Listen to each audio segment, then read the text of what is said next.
Historically, Yu-Gi-Oh! Has utilized the once per turn to control rampant card slinging.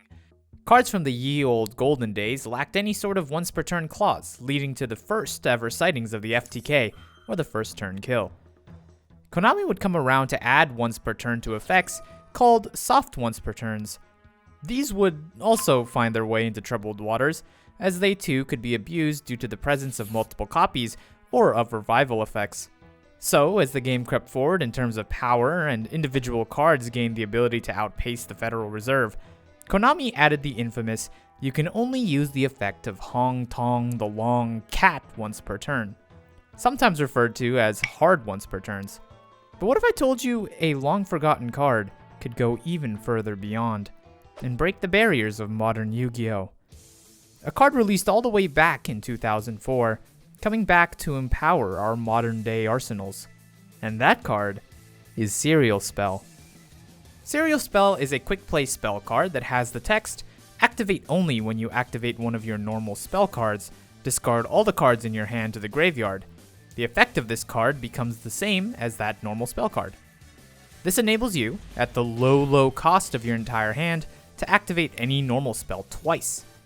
Terms and conditions apply. See when you activate for details. Gyago is not liable for any damages caused by chained ash blossoms.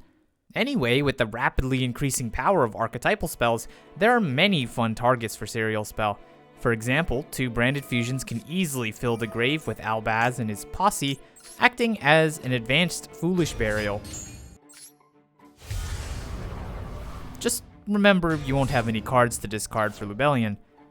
Of course, this won't solve the weakness to Ash Blossom, but then again you probably weren't winning that duel anyway. Other meta-defining targets include Nadir Servant, so you can extra Foolish Burial twice per turn, or Sky Striker Mobilize Engage, if engage into engage into engage is not enough engagement. If you have an addiction to drawing cards, you can use Serial Spell to copy any draw spell. Here, Serial Spell discards the hand before it steals the draw 2 effect, then the original card, White Elephant's Gift, draws its 2, refilling my hand to a cool 4 cards. Additionally, this showcases the power of Serial Spell to skip costs, only copying effects, and not requiring White Elephant Gift's cost of tributing 1 normal monster. Do keep in mind, due to its age as a verifiable Yugi Boomer card, Serial Spell's hand discard is actually a cost, despite its lack of a critical semicolon. So you can't pull off that crazy draw 6 combo with Danger Dark World that you were brewing up. From there, I tried combining Serial Spell with Pot of Prosperity to create the world's most powerful deep draw engine, especially since the effect of Pot of Prosperity, quote, places the cards that it excavates on the bottom of your deck in any order, allowing for maximum excavation. But unfortunately, due to rules beyond my own understanding, you cannot chain Serial Spell to Pot of Prosperity. And trust me, this video is not a cry for help for some ruling expert to explain it to me. I would never want that. And definitely don't go answering it on my Twitter @Kyugio. Finally, let's investigate one strange case that I got tipped off from Wikipedia. Monster Reborn is a normal spell famous for allowing you to reborn the monster.